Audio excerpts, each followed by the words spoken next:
আসসালামু আলাইকুম। আশা করছি সবাই ভালো আছে। তো এই তো মেয়েদের রিবোর্ডিংয়ের কাজ চলছে। তো 4 দিন ধরে হচ্ছে আমাকে মানে যেতে হলো আর কি, যেহেতু দুজনেরই করালাম একসঙ্গে।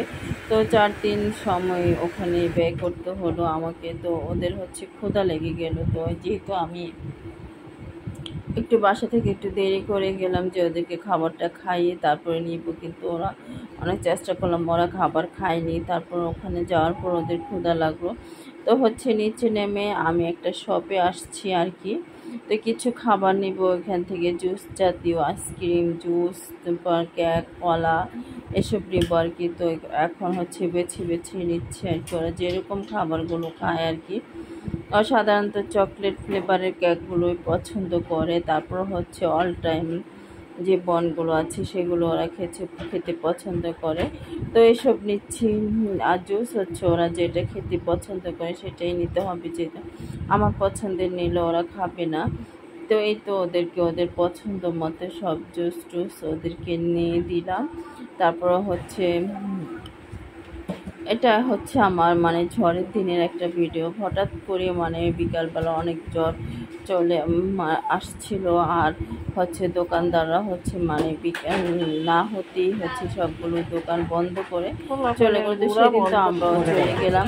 তারপরে হচ্ছে তারপরে হচ্ছে পরদিন আবার আসছে আর কি। তো আসলে জ্বরে সবাই ভয় পায়। তো এই তো সব থেকে সব কিছু কিনে তারপর হচ্ছে এখন হচ্ছে আমরা পার্লারের দিকে আবারও যাচ্ছি, যে হচ্ছে ওরা মানে ফাঁকে ফাঁকে হচ্ছে ওরা খেয়ে নেবে আর কি। যেহেতু এক নাগারে তো কিছুক্ষণ মেডিসিন দিয়ে অপেক্ষা করতে হয়, তখন সেই সময় ওরা খেয়ে। তারপর হচ্ছে আমি আমাদের দোকানে আসছি। তো ওদের কিছু ক্লিপ নিবে ওরা চুলের জন্য। তো এখানে ওরা ওদের পছন্দ মতো সব কিছু ওরা নিল আর কি। তো এখানে প্রায় 1000 টাকার পণ্য কেনা হলো। তো আমি ভাবলাম যে এত টাকা হবে না, কিন্তু পরে হিসাব করে দেখছি না ঠিক আছে।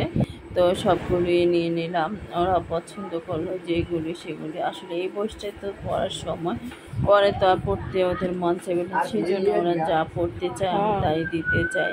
তো এই তো ওরা ওদের পছন্দ মতো সব কিছুই নিচ্ছে। তারপরে নেওয়ার পরে হচ্ছে আমরা বাসায় চলে গেলাম আর কি। তারপরে এই তো পরদিন সকালবেলা আমি একটু হেয়ারটাকে আয়রন করে নিচ্ছি, যেহেতু এখনও ওয়াশ করা হয়নি। তো ভাবছি একটু ভালোভাবে যেন চুলটা সেট হয়ে যায়, সেজন্য বাসায় আমি আবার